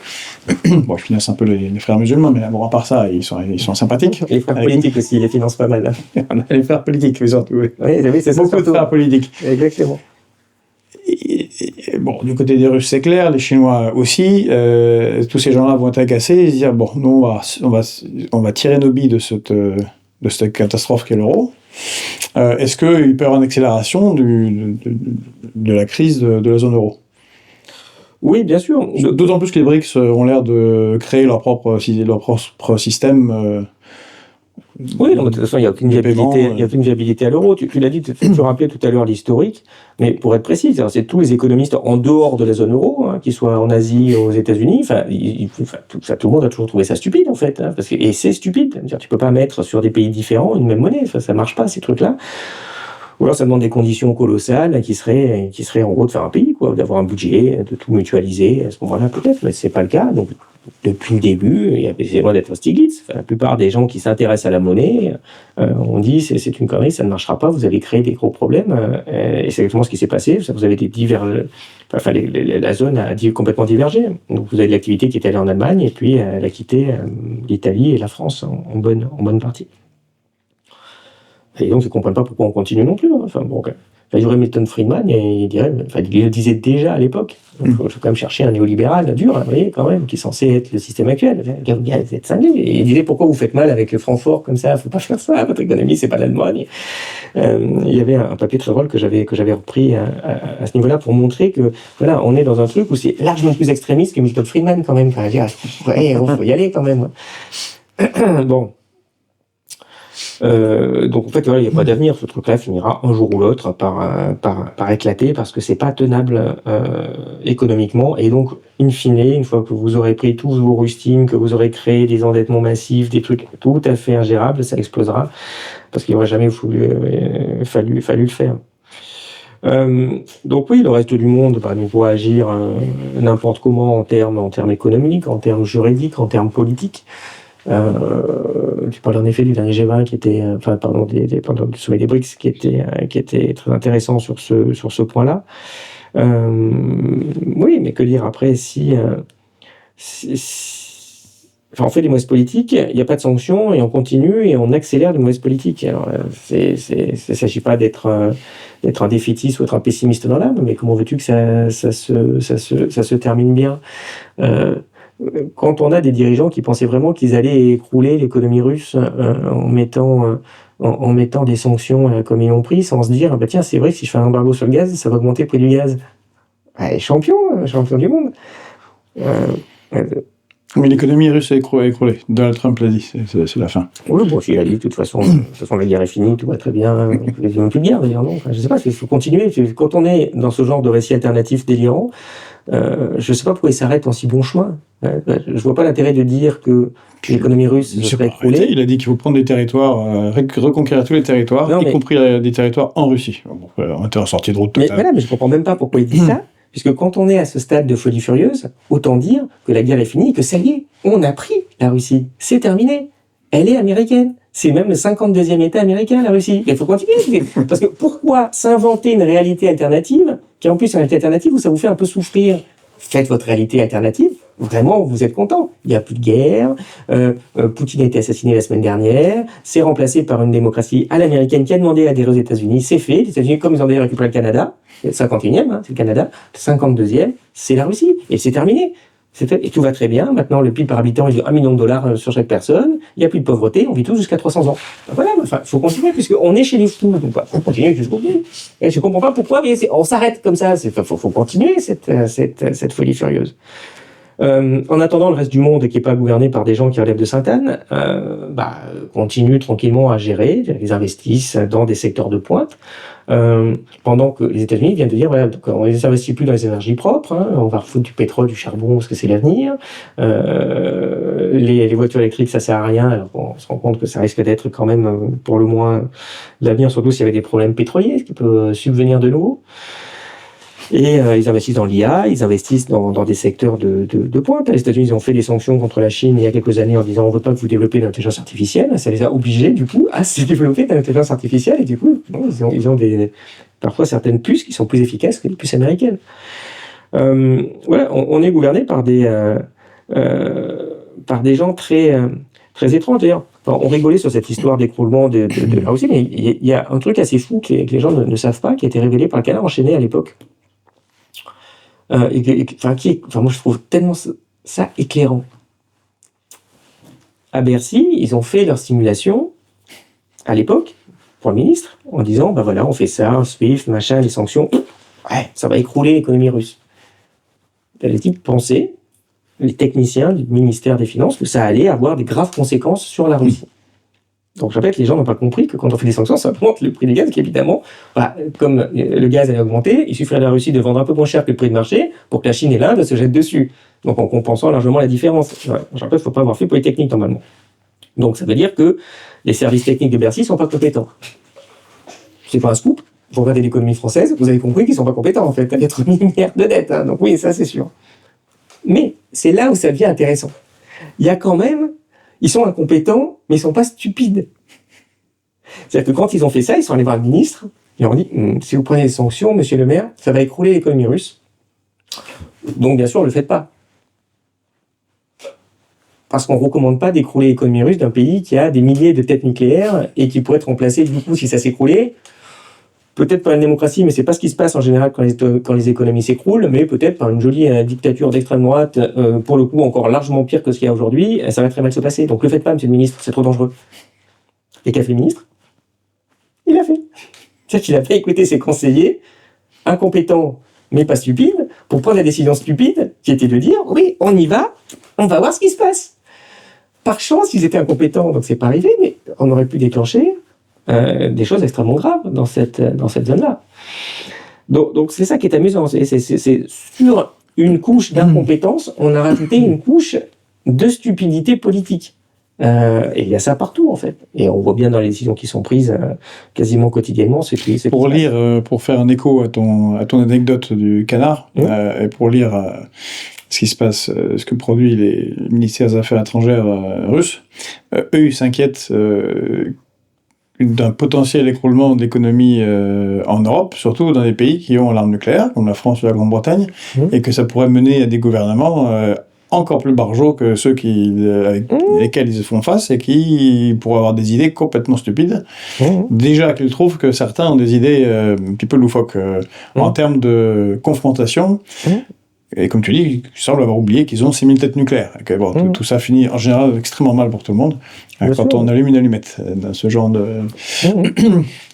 Donc eux aussi s'inquiètent l'effondrement, mais de l'autre côté. Oui, je pense. Et d'ailleurs, ça a peut-être pu faire partie d'une erreur de calcul qu'ils ont faite. Peut-être qu'ils ont considéré que quand même, on avait des gouvernements compétents qui, au bout d'un moment, allaient finir par exemple, parvenir à un accord raisonnable sur le dossier ukrainien. Ils ne se sont peut-être pas dit, non, ils sont prêts en effet à ce que leur population se chauffe plus, à sacrifier le modèle allemand, à couper tout achat de gaz russe pas cher pour acheter du gaz pourri américain très cher à la merci de la moindre chantage américain. Puis t'imagines que les Américains vont faire du chantage maintenant. Et ça, c'est vraiment un truc typiquement américain, beaucoup plus que dans d'autres pays. Moi, c'est une des hypothèses que j'ai, en fait. Peut-être qu'ils ont... C'est vrai que tu as eu le plan Bruno Le Maire, dont on a parlé tout à l'heure, il y a 3 ans et demi. Ah oui, le plan... Il avait mis le col roulé, et il faut faire pipi sous la douche, comme ça... T'auras peut-être dans 3-4 ans le plan du prochain intermittent du spectacle politique qui te dira que finalement, manger un jour sur 2, c'est pas mal de fasting pour la forme, pensez-y. Quoi. Oui, c'est vrai. Donc c'est ça, c'est le fasting qu'on va avoir. Peut-être, c'est ce qui nous promenait en fait, oui. Bon, sur ce conseil... Ah oui, c'est triste, je trouve, d'en arriver là, mais surtout de constater l'accumulation de stupidité qu'il est possible de faire sans aucune réaction populaire et démocratique, en fait, sur ce point-là. De voir que tu peux avoir, c'est une surprise, la propagande, c'est aussi un des axes d'analyse qu'on a, mais de voir une espèce de soumission librement consentie à des dirigeants qui sont à l'évidence incompétents pour le poste, en fait, et de voir que ça continue, que ça pose pas trop de problèmes, voilà, il y a pas de... Ça n'intéresse même pas les possédants, j'ai envie de dire, c'est rigolo quand même, toi, c'est un régime plutocratique, les gens te disent, bon, quand même, limiter les bêtises, ça peut mal finir. Un dirigeant politique, c'est comme un pilote d'avion. Alors, tant que vous volez, et puis qu'il y a un pilote automatique, ça va, il peut faire un peu des bêtises, mais l'atterrissage approche un moment ou un autre, donc s'il n'a pas de brevet, c'est assez compliqué. Donc je trouve que c'est assez surprenant de voir... oui, c'est ça, de voir toute une profession de journalistes, de médias qui font comme si on a un président normal, qu'on a des gouvernants normaux, que c'est ça, qui sont dans des espèces de réalités alternatives, de presque envie de dire, ils sont en train de légitimer n'importe quelle horreur qui peut être faite par nos dirigeants. Enfin, les types en sont au 19e paquet de sanctions contre la Russie qui ne marche pas, mais il n'y en a pas un contre Israël, alors qu'on a signé des conventions, qu'on a des obligations internationales, qu'on a le reste du monde qui nous regarde et qui nous méprise de plus en plus, qu'on n'a aucun intérêt à le faire. On est quand même sur un niveau de... Pourquoi on ne prend pas le premier paquet de sanctions contre la Russie, puis on fait un copier-remplacer sous Word sur remplacer Russie par Israël. Il est fait, le premier paquet de sanctions contre Israël. On gèle les avoirs de la Banque centrale israélienne, on stoppe les achats, on les sort de SWIFT. Au bout de, à mon avis, 2-3 semaines... Quelque chose me dit que ça va aller plus vite qu'avec la Russie. Au bout de 2-3 semaines, ils commencent à reconstruire Gaza en s'excusant, en fait. Mais c'est évident. Et c'est parce qu'évidemment, les sanctions, en général, ne marchent jamais. Il y a plusieurs livres qui ont d'ailleurs recensé. Je rappelle que les sanctions, c'est déjà illégal, normalement, au droit international. Vous ne sanctionnez pas les pays. Sauf si c'est une décision prise par le Conseil de sécurité de l'ONU. Mais bon, en pratique, on voit très bien que ça n'arriverait pas dans ce stade, puisque les États-Unis se parlent. Et tu as raison de souligner, parce que vraiment personne ne le sait ici. C'est-à-dire que une sorte de schizophrénie d'explication du monde, on est le bien en Occident, et que les sanctions sont faites parce qu'il y a des gens qui sont mauvais. Et les BRICS, donc le reste du monde, c'est un des liants, on l'explique tout le temps quand on fait les sommets du BRICS et qu'on analyse, c'est un des liants fondamentaux. Ils n'en peuvent plus des sanctions prises unilatéralement, complètement illégales. Ils rappellent systématiquement que c'est illégal au regard du droit international. Bien sûr, parce que c'est une violation de la Charte des Nations Unies, parce que c'est une forme de violence en fait que vous faites sur un État. Vous n'ayez pas une armée, mais enfin, vous faites des violences économiques, c'est une violence aussi pour le pays, hein, c'est loin d'être différent. Donc là, c'est illégal. Ça ne marche pas.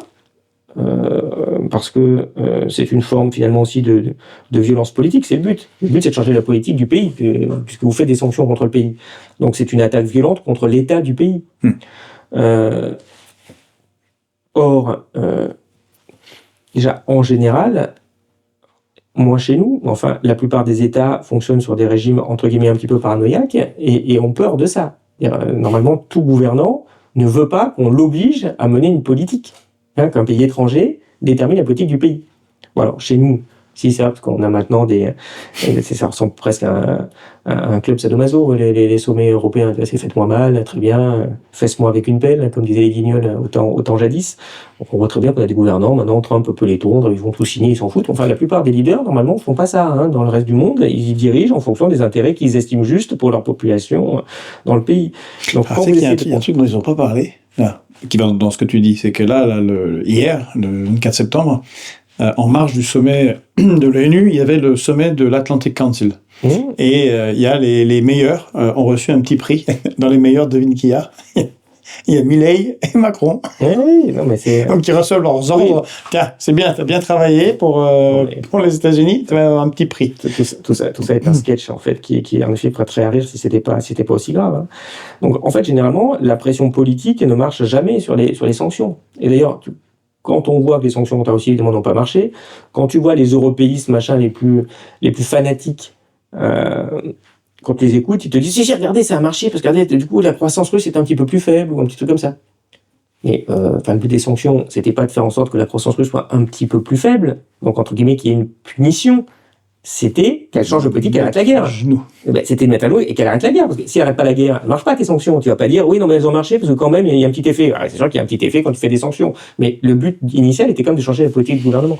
Et ça, généralement, vous ne pouvez pas. Enfin, un État refusera jusqu'aux dernières limites de changer sa politique à cause de sanctions extérieures. Donc c'est là, enfin, il y a d'ailleurs un livre assez fameux qui recense toutes les sanctions, qui s'appelle « Pourquoi les sanctions économiques ne marchent pas ».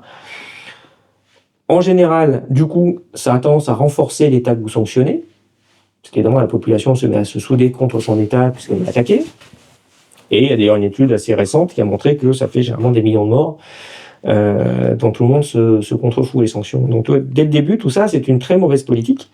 Oui, ça s'est mal passé en Irak. Juridique, politique, économique et internationale, humaine. Donc, bon, c'est quand même un désastre absolu. Et on voit que les types, ils continuent. Tu as cité, les types parlent de voler de l'argent russe à cause de la guerre en Ukraine. Mais la Russie ne nous a rien fait. On peut le condamner 1000 fois. Moi, j'ai condamné l'invasion, j'ai pas de souci. Elle nous a rien fait. La France, elle n'a rien fait à la France. Donc, si vous commencez à dire, mais je vais lui voler son argent parce qu'elle s'est mal comportée ailleurs. Et c'est quel monde ça fait ? C'est-à-dire que demain, la Chine va dire, moi, je prends les avoirs allemands parce qu'en fait, je vois qu'ils vendent des armes à Israël et soutiennent un génocide des Allemands. Donc, hop, les usines Volkswagen, elles sont à moi. C'est ça qui va se passer, en fait. Si vous êtes en train de plus respecter des lois. Alors, pour ça, de temps en temps, on entend là qui disent, arrêtez, c'est dangereux. Et là, je suis sur un cas un peu extrême, mais ça veut dire déjà, en tout cas, vous êtes une pétromonarchie, des pays asiatiques à ressources, et mettez pas votre argent en Europe, ils sont capables de vous voler votre argent sans raison, en fait, en fonction de ce que vous aurez fait ailleurs. Donc, demain, la Chine va se dire, si demain, je suis obligé d'aller à Taïwan, moi, okay. Pareil, ils vont me voler mon argent en Europe, là. Je vais arrêter d'acheter leur dette, hein. On va commencer par ça. Oui, mais c'est ce qui va se passer, là. Oui, c'est ce qui va se passer. C'est déjà le cas. Alors, bien sûr, donc toutes ces politiques de sanctions sont complètement délirantes. Et ce que je disais tout à l'heure, c'est là que ça devient intéressant. Dans l'accord avec Trump, on est taxé à 15%. Trump a dit, Oui, mais les Européens, vous continuez à acheter encore du gaz à la Russie, donc vous arrêtez. Donc bon, bah, ça, on est en train d'arrêter effectivement les derniers trucs pour acheter des trucs américains. On en a moins parlé, mais son secrétaire d'État aux énergies a dit, au fait, vous pouvez nous acheter du gaz et du pétrole, on en a. Mais c'est pas possible, parce que dans l'accord, on est obligé de le faire, en fait. En plus, non, mais bon, Non, mais il a rajouté quand même, il a rappelé que C'est ça, vous êtes libre d'obéir, en fait, c'est ça. Et c'est un concept, hein, on voit sur le livre en question de Chapoutot.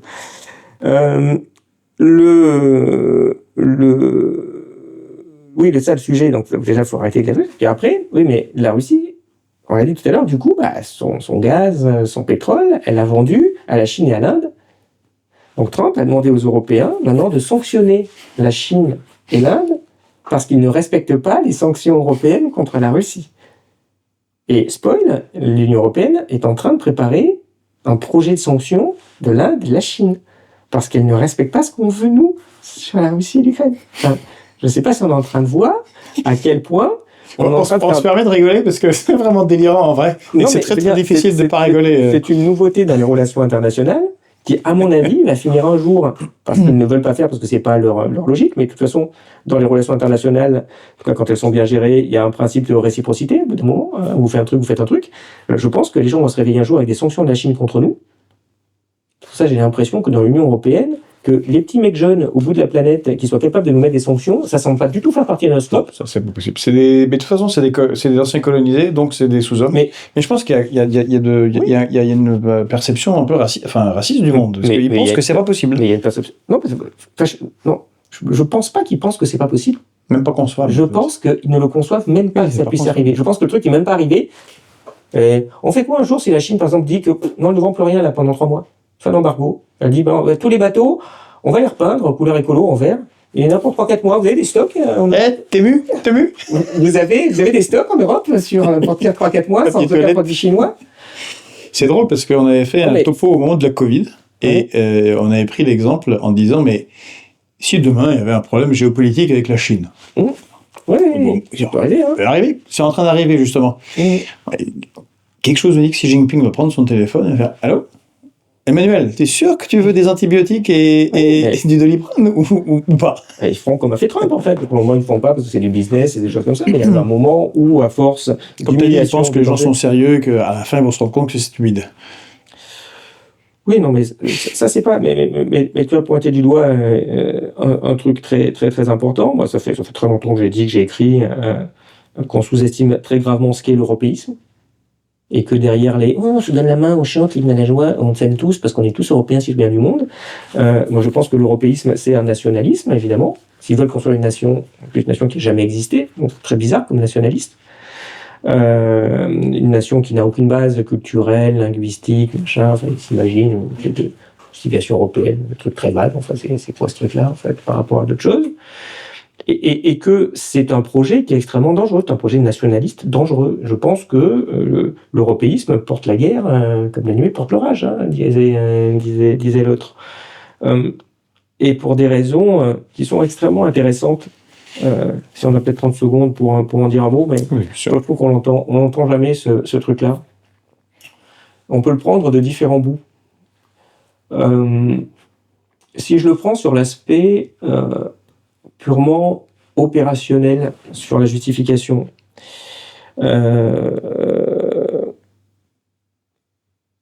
ils nous disent depuis le début, finalement, s'il faut faire l'Europe,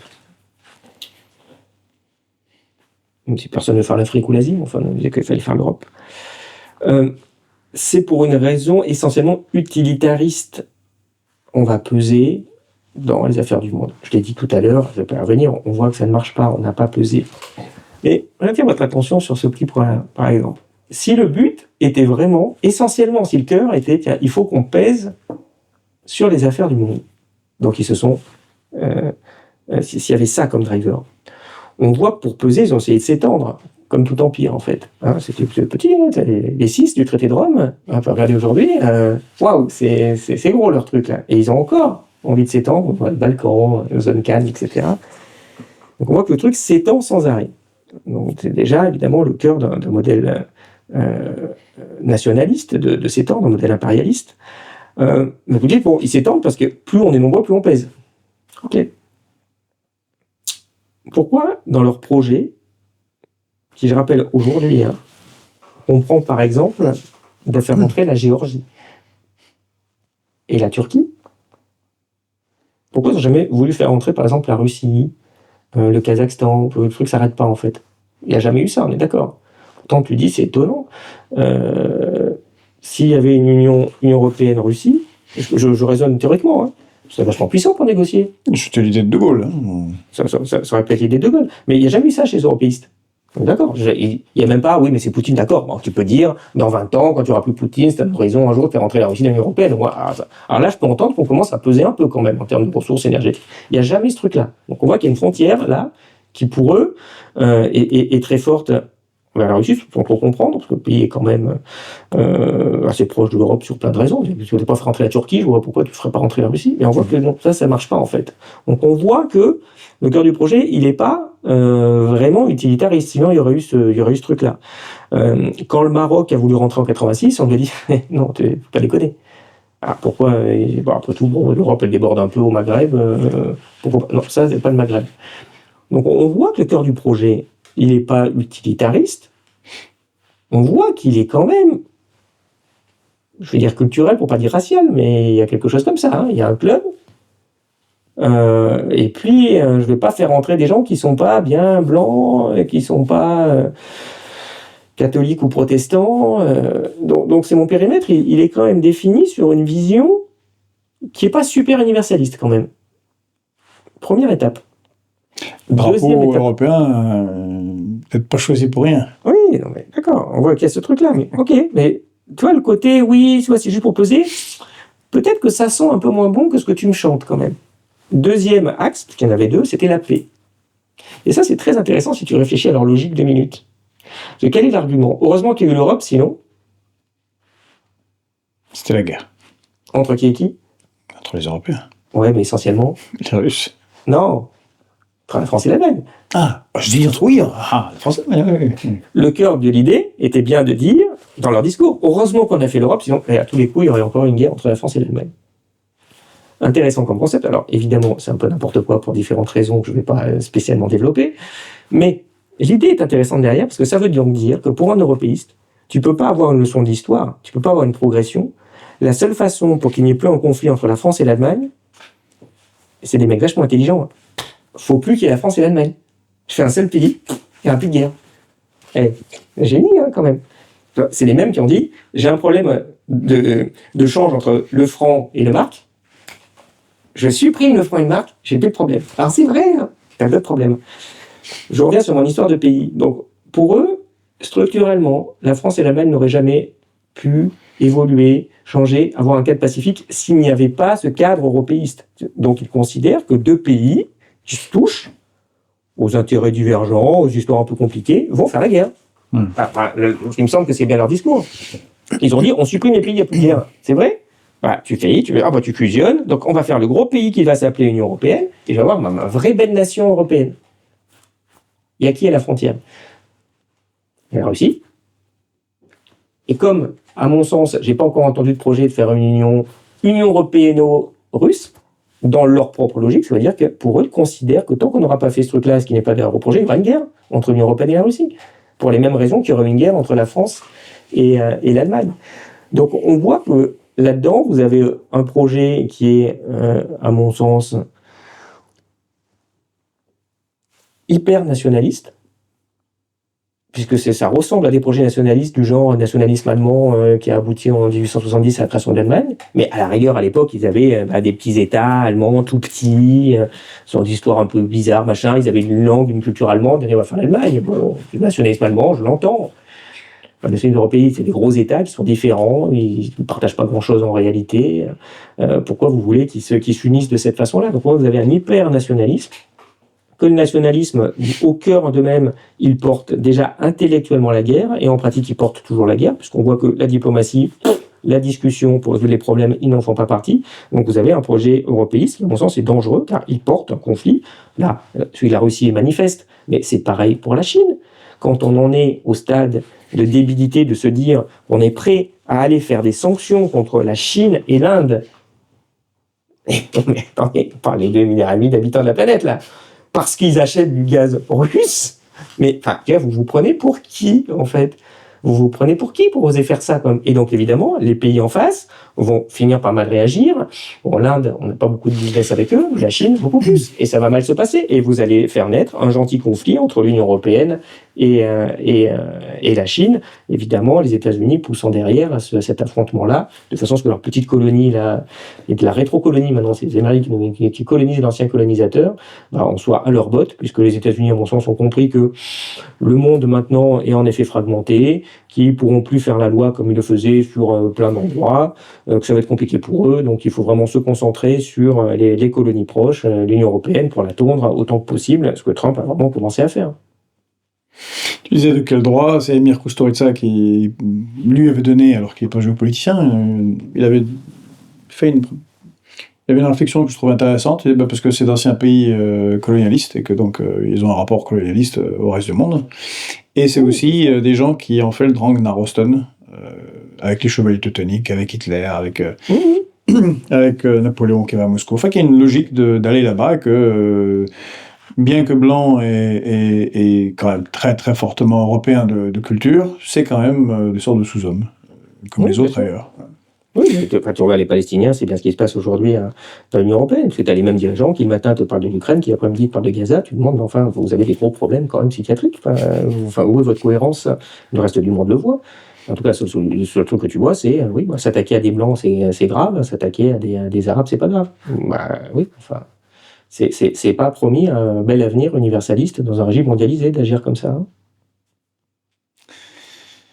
C'est peut-être l'Europe qui est mal partie. Oui, c'est clair. Bon, en tout cas, Olivier, merci beaucoup d'être venu sur Fréquence Populaire. Merci de l'invitation, oui.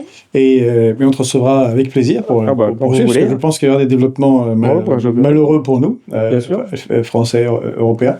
Oui, parce que quand on parle des européistes, en général, on ne parle pas des pauvres gens, on parle de ceux qui nous dirigent. Si vous avez aimé cette vidéo, n'oubliez pas de liker, si ce n'est pas déjà fait en arrivant jusqu'ici, de commenter. Ça nous intéresse, de ce que vous pensez de cette discussion.